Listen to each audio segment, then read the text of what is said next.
So we're ready to start. Okay. Good morning, everyone. So once again, we're back to the Wednesday morning lecture with eBiz Marketing Academy. And today we start a new topic, which is SEO. And we're gonna do this topic for 5 weeks. So it'll be all of the rest of October and pretty much all of November. We'll be exploring SEO and the best SEO strategies for your brand. So today, our first topic is the 4 steps to building an unforgettable brand presence while optimizing your search presence. So as we talked previously on our previously lectures, brand. The importance of building a brand and why brand it will pay off in the long run. So achieving unforgettable brand presence will includes building a brand awareness. And let me share. I can share my screen. You can have an idea also.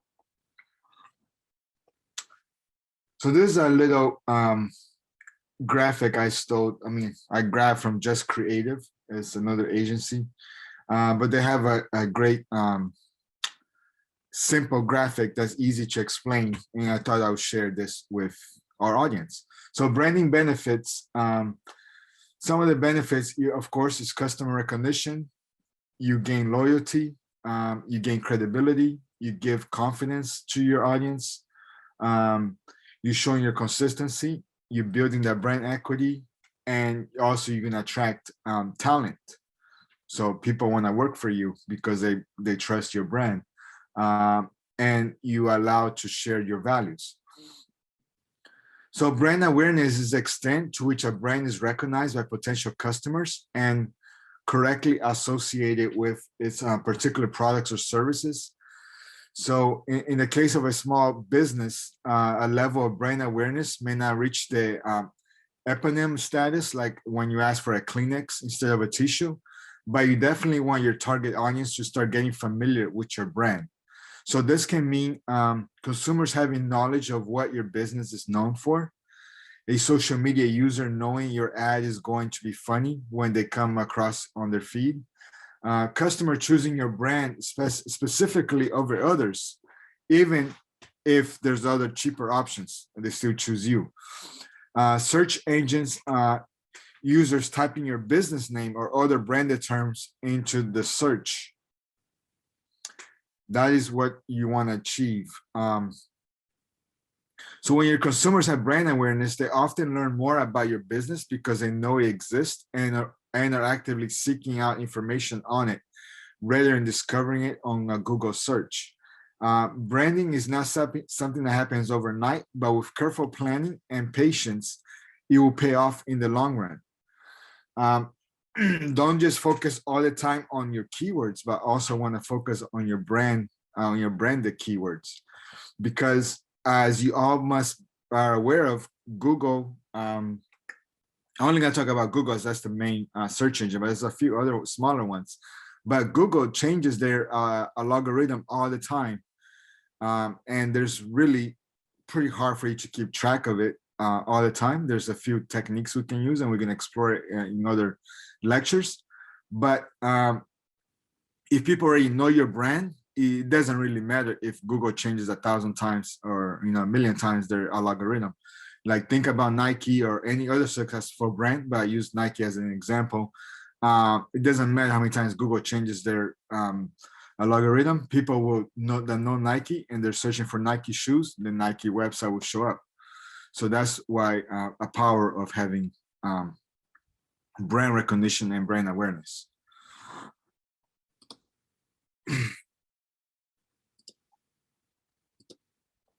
So on this lecture, we're going to talk about the 4 ways that you can achieve this. And number 1 is create valuable content. And the second one will be build a consistent brand experience. And third, reviews. And the fourth is your offsite branding. So let's get it started with the creating a valuable content. The content that you create and share online is the voice of your brand. It's what potential customers identify you with and how they form their impression of your business. So make sure the content you present is simple, clear, and valuable to customers. You can add images to make your content informative and attention-grabbing. The best content is effectively focused around the need of your audience. So creating compelling stories, focusing on your customers' requirements, and how your product or services adds value to their lives are what will inspire your audience, drive engagement, and promote adoption. So in order to create something like this, the first thing you want to do is define your goals. As anything, I think in past lectures, we always talk about put your goals first. And this is no exception. So define your goals when creating your content. Compelling content, you want to determine who is your target audience, of course, first, and how you can build, how you can create something that is going to attract to your audience. And with that, once you build that goal, you're going to start also building authority within your industry. So the second part of creating valuable content, after you define your goal and that's something compelling to your target audience, is building fresh content. The best way to do fresh content is creating a blog or something that you can, constantly change. So blogs is probably the simplest one and the easiest one. Blogs are beneficial for brands for 3 reasons. First of all, blogs help you rank well in search engines. Google loves fresh content, fresh and unique content. So websites are constantly updated. They get a big plus on their Google search. Next, blogs provide for great content to share on social media networks. It's hard to get traction if you're just sharing product and sale pages all the time. But if you're sharing informative blogs about your industry, you're likely to get a lot of traffic and social shares. And finally, great blogs can help your brand authority in your niche. This is where you go above and beyond just being a cookie cutter post that talk about your product to creating some awesome content, such as tutorials, infographics, videos, or industry reviews are some examples of topics you guys can talk about. Great content will show fans of your industry that you know your stuff and therefore are the brand to go with for their business needs. Now, there are 2 fears that I see most small business owners that have when it comes to blogging. And the number one is that they will say, I don't have anything to blog about. And I think, and that is untrue, even if you have a so-called boring industry. Everyone can find something to blog about.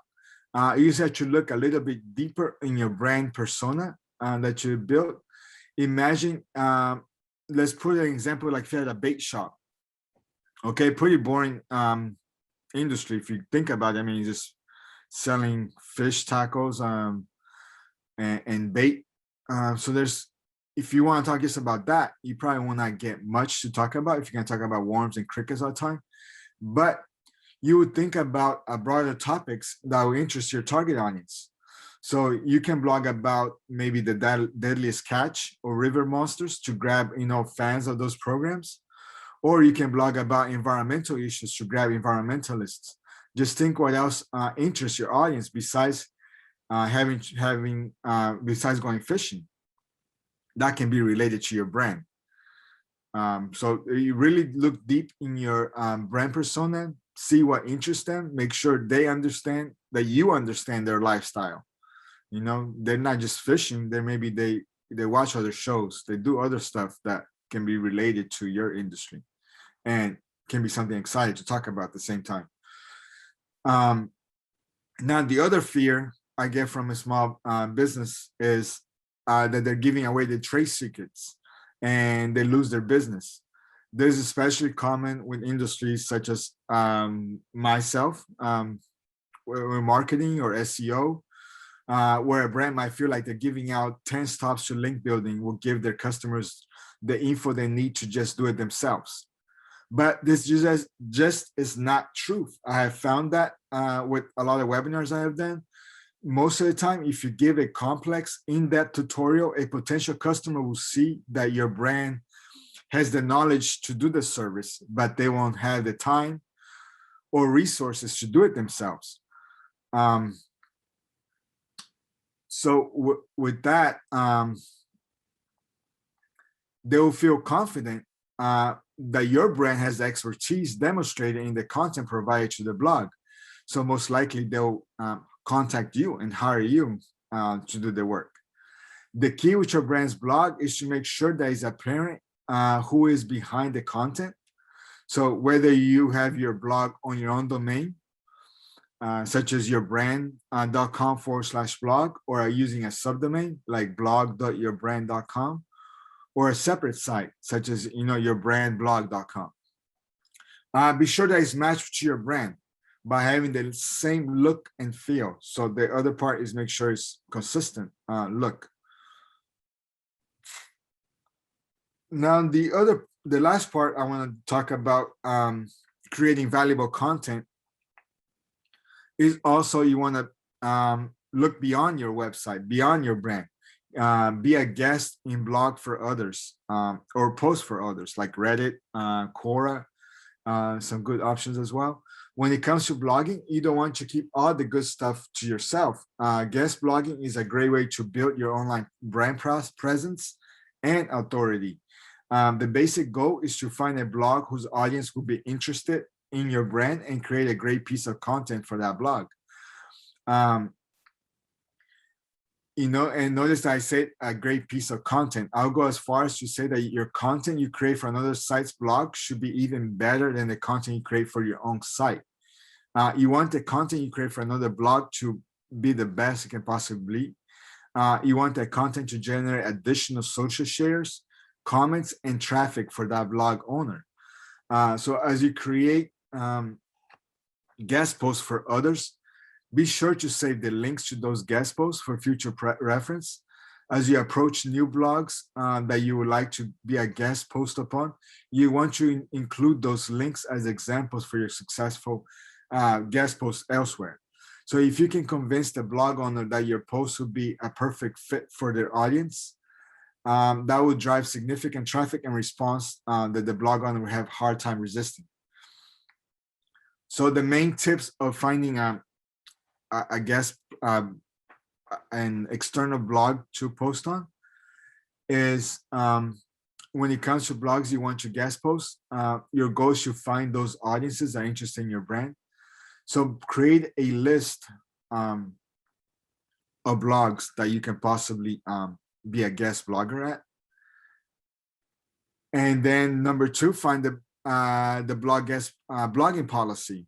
Some of these that have a lot of guest contributors will have a blogging policy or a posting policy, and make sure you read that through it thoroughly and understand what their policy and the criteria is, and then you scratch off the ones that are not going to work for your brand or your content you want to put out.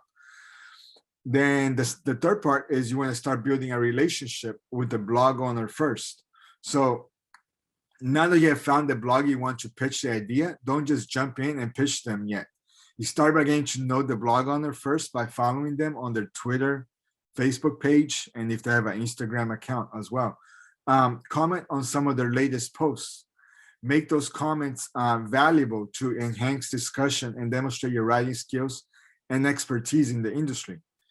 Tweet their post using their Twitter handle and comment on the post on their Facebook page.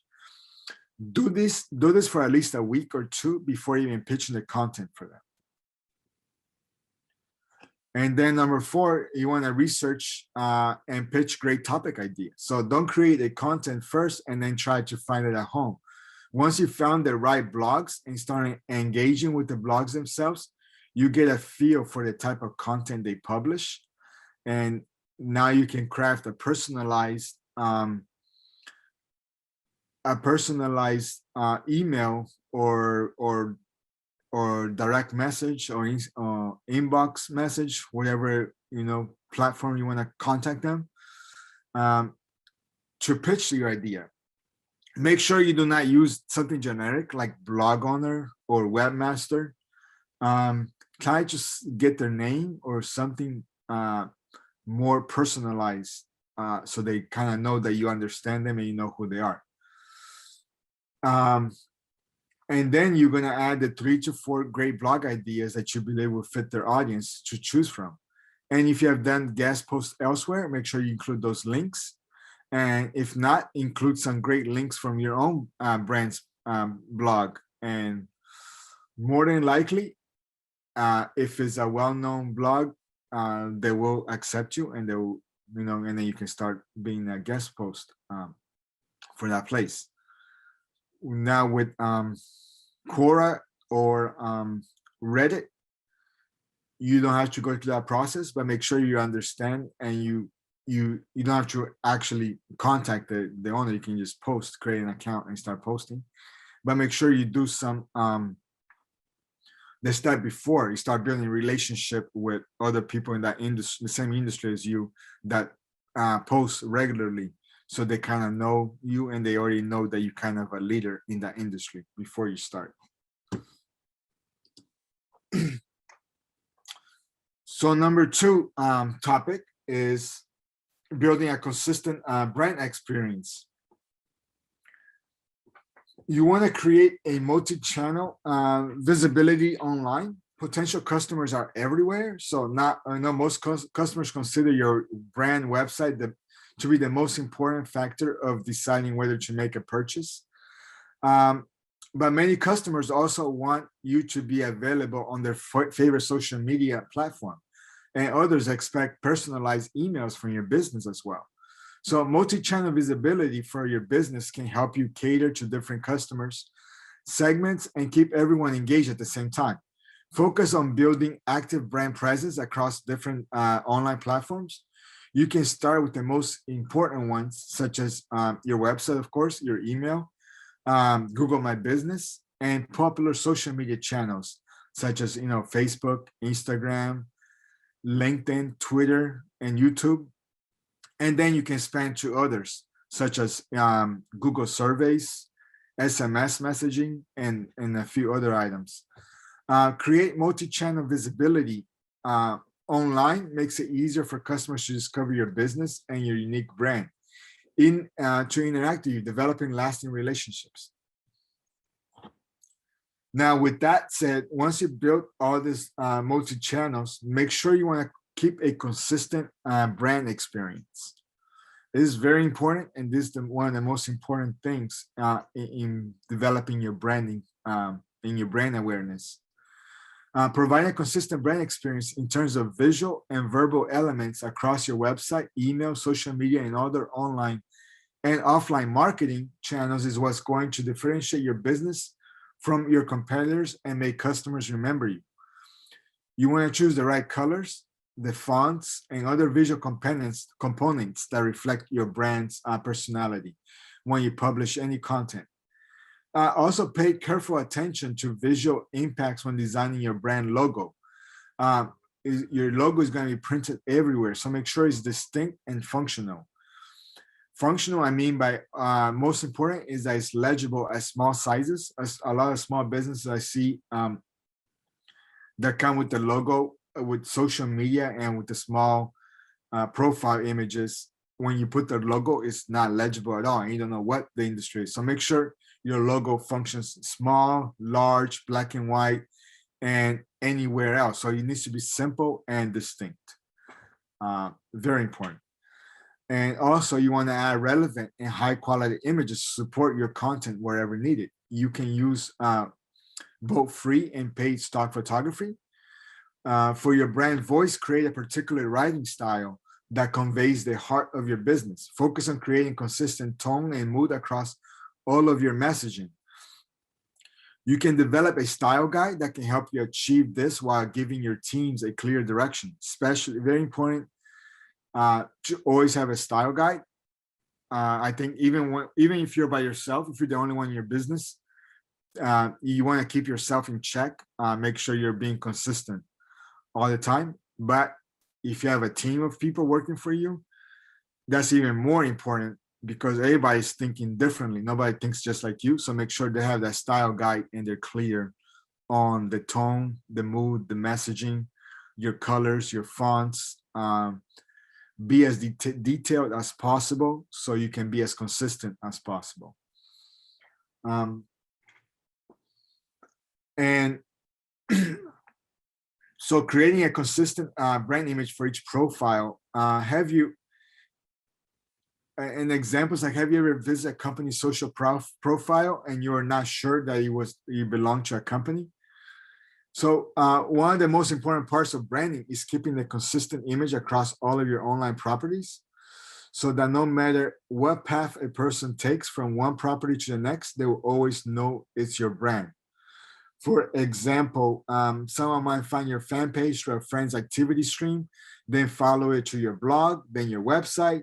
They might see a tweet from someone they're following, visit your Twitter profile, then continue onto your website. So you start on your website, then go to check your social profiles to see if your company is being consistent. And that is the consistency and the style guide. Make sure everything goes across to other platforms.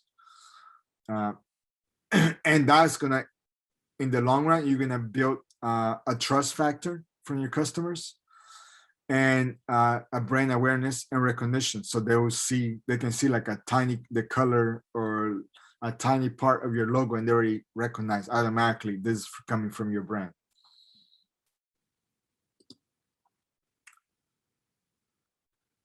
Now the next part, number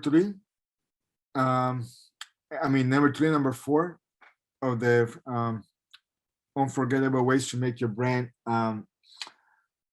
unforgettable presence online. Deal with offsite, or what we call it also UGC, which is user-generated content. Now, more than a third of people shop online using search engines rather than visiting the website for a specific brand directly. And 80% of the audience checks reviews of other customers on a vendor or specialist before they make an order.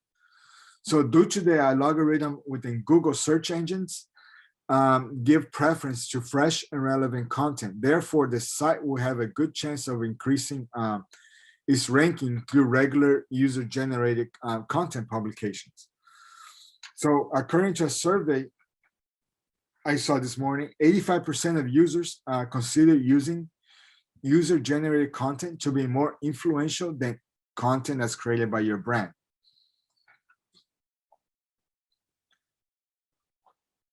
So how can we achieve that? One of the easiest ways is reviews. So reviews, whether users leave a review on your site or a third-party platform such as Yelp, TripAdvisor, Google My Business, and so on, this all refers to user content. Part of SEO is to include the main attributes such as keywords, title, URLs. And when user writes the reviews, they do all the work for you, adding links and keywords themselves. So now a word of caution is ideal when users leave extremely positive reviews about your brand. And hopefully that will happen most of the time for you. You get always get positive reviews, but every brand eventually will have a dissatisfied customer whose comments can ruin the reputation of your site or even your brand, depending how bad of a review it is. And secondly, you get also spam reviews, advertising such as Viagra or some medication or something completely unrelated to the products and or services you're selling. So if your site is allowed to post videos and images without prior moderation, you may encounter also inappropriate content. These actions can also have negatively affect your traffic on your site. So what can you do about this? Well, negative reviews, there's not a lot you can do, but as to not tarnish your brand and show that you care, you want to acknowledge a negative review, acknowledge the frustration from a client, know that you understand what they're going through and why they're frustrated. And if possible, give them a reason to try your products and your services again. Try to make peace with them or make it better for them for whatever problem that they experience. But never, and I say never engage with negativity or disrespect, as it can be used against your brand in the long run. So even if they're being disrespectful or saying things that are untrue to your brand, don't get to the same level as they do. Always be respectful and leave it as is. It'd be much better for you in the long run. To reduce your spam, now there's more things you can do about that. You can remove spam manually. It's often difficult if there's a lot of spam, but there's always special plugins that can prevent from happening. The most popular one is called CAPTCHA technology, and that will protect against attacks from malicious bots and significantly reduce the number of unwanted comments and links. Otherwise, you also want to moderate your user reviews and other content formats yourself, so you can timely prevent negative consequences from dishonest actions of competitors as well. So always make a plan to review your reviews every so often. I say every couple of days or every week. It depends how many reviews you're actually getting on a weekly, monthly basis.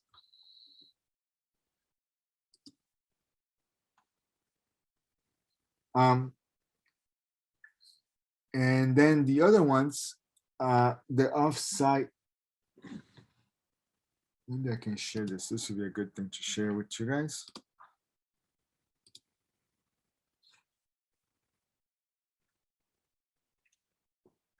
So some other examples that we can create on UGC, it'll be freemium with credit.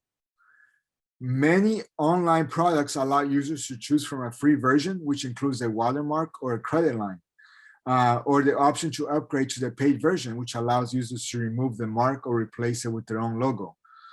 While many users will opt for the free version, they will also be promoting your brand to other users. So it's a great thing. Some of these new users who see your product will go with the paid version. Providing a freemium product means getting yourself in front of more eyeballs, building your brands, and bringing paying customers. Think about, as you see in the screen, Spotify subscription model that they use, or Pandora. They have the free with ads, but they brand themselves everywhere. You're gonna see, or a Wix website, you can get the free version, but you're gonna have the Wix logo at the bottom of your website. A free ebook with your brand on it. So try to think of ways that you can also provide a little bit of value that's not too expensive for you, but you also you're providing brand recognition that a lot of other eyeballs will end up seeing it because of this. The other thing you can do is a referral program. Users will gladly spread the word of your product or services when they know they will get an added perk. In my screen, I put here Dropbox. Dropbox is a great example of how smart referral programs can grow a business. Dropbox gives an existing user an additional 500 megabytes of storage space for every friend that they refer, up to 16 gigabytes. So back when Dropbox was still a new business, this referral program helped generate a lot of word of mouth, delivering a huge number of signups and saving Dropbox from spending a lot of money advertising, trying to get new customers. Now, understand this, like, users are advertising for you. So try to give them a little bit of value. And in the long run, it's going to pay off because you're actually paying less than you would if you had to pay to advertise. The other part is influencer marketing. If you have friends in high places, or is another easy way to boost your brand awareness, find existing influencers in your industry whose business you could potentially complement rather than compete with. Make use of your partner's influencers network to promote your brand, while also building up valuable partnerships you can continue to make use in the long term. So very important. You want to make a list also of potential influencers. My example is people that you know. You want to start with your inner circle, so people that you know or you have acquaintance with. You be your best bets, your easier targets, you say. And after you get to that level, then you want to start making a list of other influencers in the industry that you might not know, and start following them, and then see what's the best way that you can get in, that they can promote your brand or your services on their platforms. So make sure you create a list of that and keep that in your back burner. And then the last one is the infographics. So infographics are bright and colorful ways to display interest in data and statistics. These are content powerhouses, often get shared far and wide, making them a great tool for brand building and also bring authority of your industry. They will know, oh, this guy knows what he's talking about. He's he got his numbers right. He knows he's a leader in our industry. So this would be a great authority as well. Infographics work very good for Google Images and Pinterest. So think about imagery as well, and not just content.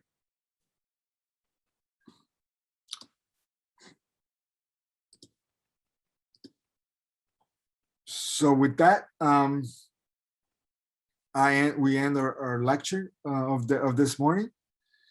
If you have any questions or are stuck on any of the topics, the 4 topics I mentioned, feel free to put in the comments and we can get back to you. And one of the perks I can give if you're stuck on a topic, or if you think you have a boring business and you don't know what kind of content, valuable content you can create, just put the name of your business, a little bit of information on who your customers are and where you're located at, and I can definitely give you some topic ideas that you can use.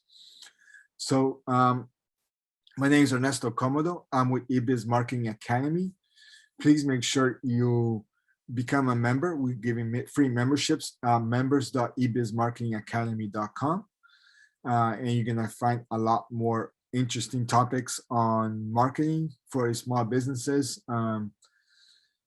and coaching, and a bunch of different topics that will help your business grow, especially a 30-day challenge as well, that if you follow every single day, your business will definitely grow.